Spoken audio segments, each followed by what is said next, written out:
YouTube, what's going on? It's Juan Gotti here with another Washington Commanders video, and in today's video I'm coming on here with a video where we're going to be talking about what does the Washington Commanders have to do to make the playoffs in this year's season. So without further ado, let's get straight into today's video. But before we do, make sure you guys go down below, leave a like on this video, subscribe if you're new, and turn on post notifications so you get notified when I upload a video about the NFL, or in this case our Washington Commanders. We're on the road to 5,000 subscribers, so hit that subscribe button again if you haven't already. Also, don't forget to follow me on my social media links down below in the description. Thank you so much. Let's get straight into today's videos. Let's go. Let's go. Let's go. Let's go. Let's go. Louis. I'm about to fuck this joint up. Let's go. Let's go. Let's go. Damn. When I hop in the booth, they fuck with my sound. Put that shit on the scale, we taxin' pound for pound. Nigga keep this and put them in the ground. My shit in your ear and tell me how it sound. A nigga too smart can catch me out of bounds. Let's go. That bitch got cooked like some chicken. And he lying, he not rapping what he living. Yeah, that's my cousin, but this shit a business. Work that bitch out just like we doing fitness. So, we talked all offseason, and we continue to talk all offseason about how talented this team is, how there's no reason with how sweet the schedule is, this team shouldn't win 10 games. We talk about how we personally feel like this team can make the playoffs with how weak the NFC conference is. We've talked all offseason about how we personally feel, and I'm going to say we because I'm in that discussion. You guys know that. I wouldn't be surprised if I'm the front leader of that discussion where I'm saying I think this team can make some noise. This is the first time in my lifetime as a fan that I have serious expectations for this team. I'm all in this year, man. And we talked about that this offseason, but we haven't talked about what do they must do in order to make all of that we've talking about, hyping them up, come to life. Come to life. What do they have to do to make a playoff berth in 2022-2023 NFL season? Number one on my list, man, we have to stay healthy. We have to find a way to stay healthy for 17 games. We have to, man. Late in the season last year, we were riding high on a 4-game win streak, you know, and then we played Dallas, get our doors blown off against Dallas, and after that, everything went downhill. Everything went downhill. COVID happened, injuries happened. Before that game, actually, it was a lot of injuries that had happened too. Logan Thomas goes down versus the Raiders. Then you have J.D. McKissick go down versus the Seattle Seahawks. The Chase Young goes down. Chase Roulier goes down. Tyler Larson goes down. And Montez Sweat went down a couple weeks before. Like, a lot of injuries hit us late in the season at the wrong time, man. And out of all the names that I named on injuries, including Chase Young, you can argue that the most important injury that happened that pretty much derailed our season was J.D. McKissick, man. He was like the vocal point of that offense during that 4-game win streak. He was a huge portion of that offense, man. And once he went out of that game versus Seattle, everything just went downhill from there. We still got the win versus Seattle, but the offense was just drained ever since J.D. McKissick got hurt. You know, and again, I don't want to keep harping on last year because it's over with now, but I really want to know how this team would have performed last year down the stretch if everyone was healthy. If we had Taylor Heineke for that first Eagles game, I think we win. You know, I really do. You know, COVID really hit us at the wrong time last year, man.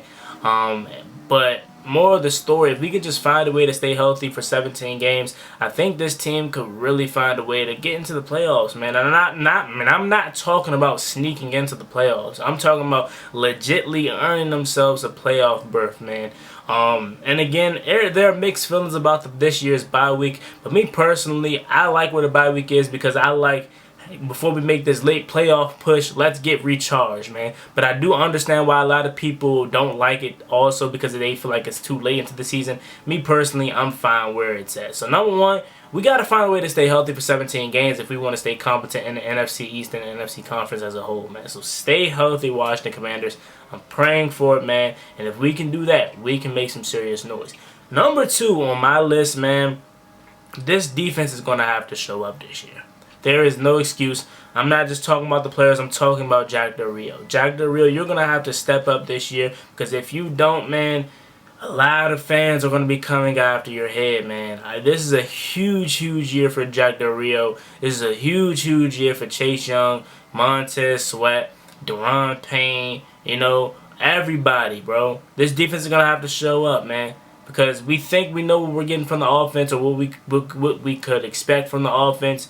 And now we're like, if the defense could just match their intensity now, we would be really, really good, man. We would be really, really good, man. Jack Del Rio, I don't know what happened to him. I don't know what happened to him in 2020.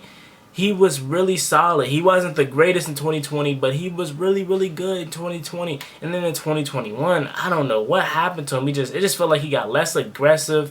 I don't know, bro. I don't know what happened to him, but it wasn't the same JDR that was in 2020, in my opinion, bro. Watching each and every game, it wasn't the same Jack Del Rio. And yes, you can give him the benefit of the doubt a little bit because he was missing both of his bookend pass rushers for later parts of the season. But still, there's no excuse, man. You got to use your creative brain, man, and move pieces around and just be creative, man. Send some pressure, send some safety blitzes. Move around Cam Curl. And when we had Landon Collins, it took them 25 years to find out that he deserves to be down by the line of scrimmage instead of being a single high safety. We knew that when we first signed Landon Collins. It doesn't take rocket science to figure that out. But I just don't know what happened to JDR last year. This is a huge, huge year for Jack Del Rio. This is a huge, huge year for Chase Young and Montez. But Chase Young, more specifically, he hears the noise, man. He knows that he has to go out there and perform, man. Number 2 overall pick. And you got to go out there and you got to go perform, man. You have a lot of pressure put on you, and he knows it. He knows it. That's why he's staying quiet. That's why he's in the lab working, because he knows he has to have a big year when he returns, whenever that may be, whether it's week 1, whether it's week 5. Whenever Chase Young returns, he needs to be ready to make an immediate impact because this defense runs off of that defensive line. If that defensive line is no good, then I don't expect any of this defense to be good, man. Then you go to the back end, man, safeties, the secondary, I should say. What's up? We need y'all to lock down, man. Benjamin St. Juste, I love Benji, man. He got to stay healthy, bro. He stays healthy. My cornerback positions are good. I'm cool. The only thing I would have to worry about is Kendall Fuller. But even with Kendall, I know he's going to figure it out. I know he isn't going to get burnt for 17 games. I know he's going to figure it out whether he have a slow start or not.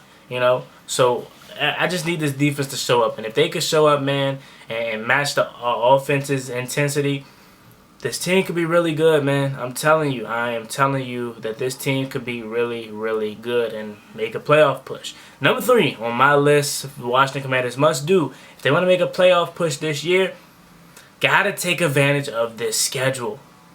Point blank, period. I don't care how you want to look at it, bro. This schedule is sweet. It is. They couldn't have laid it more easier for us out, to start the season. You start the game, start week 1 off at home versus Jacksonville. Then you go on the road to Detroit. Again, I don't want to keep sleeping on Jacksonville, Detroit. I know those teams vastly improved this offseason, but we're a better team than them, and there's no reason why we should be losing to Jacksonville and Detroit if we want to have a successful season, or at least show that this thing is starting to turn around. There's no reason to lose to those teams, man.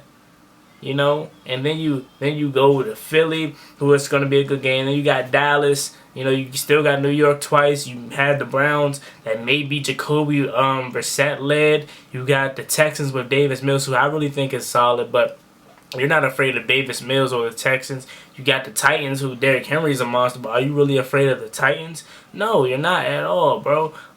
This team, the schedule is really, really solid, man. You got the Bears. And the schedule is sweet. We got to take advantage of it, bro.